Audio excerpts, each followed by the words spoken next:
Ngiye kubasuhuza abakunzi bacu ba buri munsi uko bwije n'uko bukeye, mumeze mute aho muherereye hose. Iyi ni Rwanda News 24, kora subscribe, share ndetse na comment. Niki kigezweho nonaha twaba tugiye kubabwira mu rwego rw'amakuru aba ari kugenda acaracara hirya no hino muri rusange, kugira ngo mumenye amakuru aba ari kugenda nyine avugwa. Umwanya wa perezida si uwo gukinisha, Oda Gasinzigwa avuga kuri kandidatire zanzwe. Perezida wa komisiyo y'igihugu y'amatora NEC, Oda Gasinzigwa, yatangaje ko umwanya wa perezida wa repubulika ukomeye, ku buryo mu bashaka cyangwa abashakaga kuhatanira bagombaga kuba bazi mbere neza ko uyu mwanya ukomeye mbere yo gutanga kandidatire. Mu kiganiro kibanziriza ibikorwa byo kwiyamamaza cyahuje abayobozi bo muri NEC n'abanyamakuru kuri uyu wa 20 Kamena 2024, Gasinzigwa yatangaje ko nta muntu ukwiye gutekereza ko gushaka kuba perezida byoroshye, kuko abaturage baba biteze byinshi ku mukandida. Yagize ati nta muntu wavuga ko gushaka kuba perezida ari ikintu cyoroshye. Perezida ni umwanya w'ingenzi aho abaturage baba bakwitezeho byinshi. Twizera ko ushaka kuba perezida ari ngombwa ko aba azi ngo perezida ni muntu ki, asabwa gukora iki, itegeko nshinga ryacu rimuvugaho iki. Ni umwanya ukomeye cyane, si uwo gukinisha. Gasinzigwa yasobanuye ko mu gihe kibanziriza gutanga kandidatire, NEC yabanje gusobanura birambuye ibyo uwifuza kuba perezida asabwa. Yagize ati niyo mpamvu mu bikorwa byose turimo gutegura turasobanura duhereye mu mizi, tugatanga umurongo ngenderwaho kugira ngo ushaka kwiyamamariza yinjire neza muri iyo gahunda. Dufata umwanya uhagije tugasobanurira aba bose bashaka kwiyamamaza. Muri rusange abantu 9 bari batanze kandidatire, ariko hemejwe abakandida 3 bari bujuje ibisabwa: Paul Kagame w'umuryango wa RPF Inkotanyi, Dr Frank Habineza wa DGPR cyangwa se Green Party, na Mpayimana Philippe wigenga. Abakuwe ku rutonde rw'abazahatana bari bafite ibibazo birimo kutuzuza imikono 600 irimo 12 ya buri karere. Perezida wa NEC yatangaje ko ku umukandida wigenga kubona imikono 600 irimo 12 y'abamushyigikiye muri buri karere byari byoroshye, kuko bose bahawe umwanya uhagije, uburenganzira bwabo burubahirizwa. Ati mu Rwanda dufite uturere 30, muri buri karere byari byoroshye kubonamo imikono 12. Buri wese yahawe uburenganzira, yahawe umwanya kandi yanasobanuriwe ibisabwa, ariko ku bw'amahirwe make hari abatarashoboye kwitegura neza, ariko mu gihe kiri imbere dufite andi matora. Abakuwe ku rutonde nk'uko Gasinzigwa yabisobanuye, nta n'umwe NEC yimye umwanya wo kugerageza amahirwe. Ati twebwe nk'urwego rutanga ubufasha, nta muntu n'umwe twigeze twima umwanya wo kugerageza amahirwe. Ibikorwa byo kwiyamamaza biratangira kuri uyu wa 22 Kamena 2023 kuri uyu nyine wa gatandatu, birangiriye ku wa 13 Nyakanga 2024. Amatora azaba ku wa 14 no ku wa 15 2024. Abanyarwanda bakomeze kwitegura. Yandi makuru kandi ni uko perezida wa Repubulika y'u Rwanda Paul Kagame yagiranye ibiganiro na komiseri wa EU. Perezida wa Repubulika y'u Rwanda Paul Kagame yahuye na komiseri w'umuryango w'ubumwe bw'Uburayi EU ushinzwe ubufatanye mpuzamahanga Jutta Urpilainen. Umukuru w'igihugu na Jutta bahuriye mu nama mpuzamahanga yiga kuri gahunda yo gukora inkingo no kuzigeza kuri bose yabereye i Paris mu Bufaransa kuri uyu wa 20/2024. Ibiro by'umukuru w'igihugu byaje urugwiro byasobanuye ko Jutta na Perezida Kagame baganiriye ku buryo bukomeza ubufatanye busanzwe hagati y'u Rwanda na EU, burimo ubwo guteza imbere urwego rw'ubucukuzi bw'amabuye y'agaciro.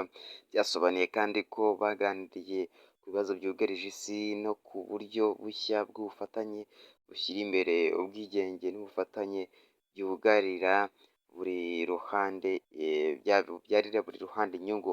Muri Gashyantare 2024 Guverinoma y'u Rwanda na EU basinyanye amasezerano y'ubufatanye mu guteza imbere ubucukuzi bw'amabuye y'agaciro butangiza ibidukikije. Dr Vincent Biruta wari Minisitiri w'Ububanyi n'Amahanga n'Ubutwererane icyo gihe yatangaje ko amasezerano azafasha u Rwanda kugeza ireme ry'ubucukuzi bw'amabuye y'agaciro bwayo ku iterambere.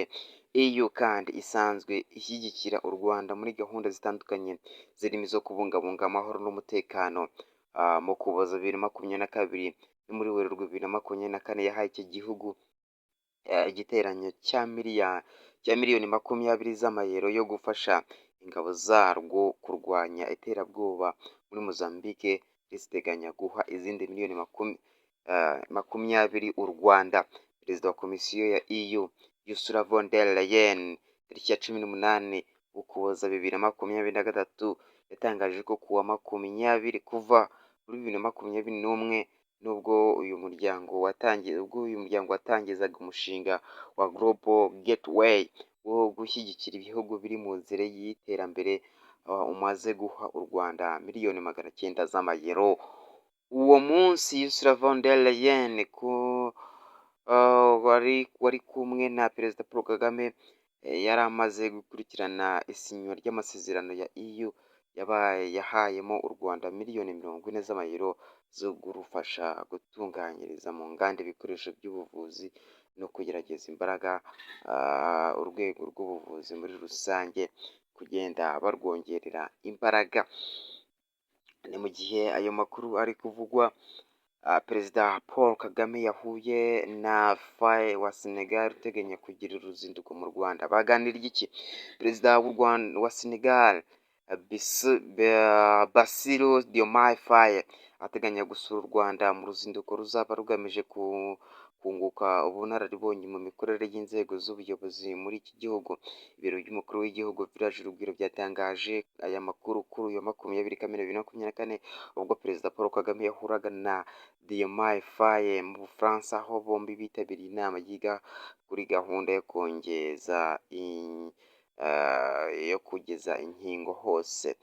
Perezida Paul Kagame yahuye na Perezida Diomaye Faye wa Senegal baganira nyuma y'uruzinduko Perezida Paul Kagame yagiriye i Dakar muri iki gihugu mu kwezi gushize. Muri uru ruzinduko rw'iminsi 2 Perezida Paul Kagame yagiriye i Dakar tariki ya 11 n'iya 12 Gicurasi 2024 we na Faye baganiriye ku bufatanye busanzwe buri hagati y'ibihugu byombi mu rwego rw'ubutwererane. Uru ruzinduko rwabaye hashize amezi 2 Perezida Faye arahiriye kuyobora Senegal asimbuye Macky Sall wari umaze imyaka 12 ku butegetsi. Mu muhango wo kurahira, Perezida Kagame yahagarariwe na Minisitiri w'Intebe Dr Ngirente. Birajugiro kandi yemeje iti banaganiriye ku ruzinduko Perezida Faye ateganya kugirira mu Rwanda rugamije gusangira ubunararibonye mu nzego zitandukanye zirimo imiyoborere itanga umusaruro kandi yubahiriza inshingano ndetse n'ubufatanye bw'imbere muri Afurika. Mu Bufaransa, Perezida Paul Kagame yahuriye n'umuyobozi w'inama y'ubutegetsi w'ihuriro rya Gavi riharanira kugeza inkingo kuri bose, José Manuel Barroso. Iri huriro ryagize uruhare rukomeye mu kugeza inkingo muri Afurika mu gihe isi yari yugarijwe n'icyorezo cya COVID-19. Perezida Kagame na Barroso baganiriye ku cyiciro cya mbere cy'uruganda rukora inkingo cyafunguwe mu Rwanda mu Ukuboza 2023. Bemeranya gutanga umusanzu kugira ngo abatuye ku mugabane bazabone inkingo bakeneye biboroheye. Uruganda rwa BioNTech mu Rwanda rwitezweho kuba igisubizo ku kibazo cy'ibura ry'inkingo Afurika ikunze guhura nacyo, kuko nirwuzura rwose ruzaba rufite ubushobozi bwo gukora doze miliyoni 50 z'inkingo ku mwaka n'izindi doze ibihumbi 12 zo kwifashisha mu igerageza. Ngayo nguko uburyo ndetse n'amakuru aba ari kugenda avugwa hirya no hino ndetse n'icyo bashingiyeho mu rwego rwa NEC banga kandidatire 6 z'abari batanze kandidatire nyine ku mwanya wa perezida, ndetse perezida wa komisiyo ya NEC yongera kwihanangiriza ndetse no gutanga umucyo avuga ko umwanya wa perezida atari umwanya wo gukinisha uko wiboneye kose, ko ari umwanya wo kubanza ugatekerezaho ukamenya ubukomezi bwawo muri rusange.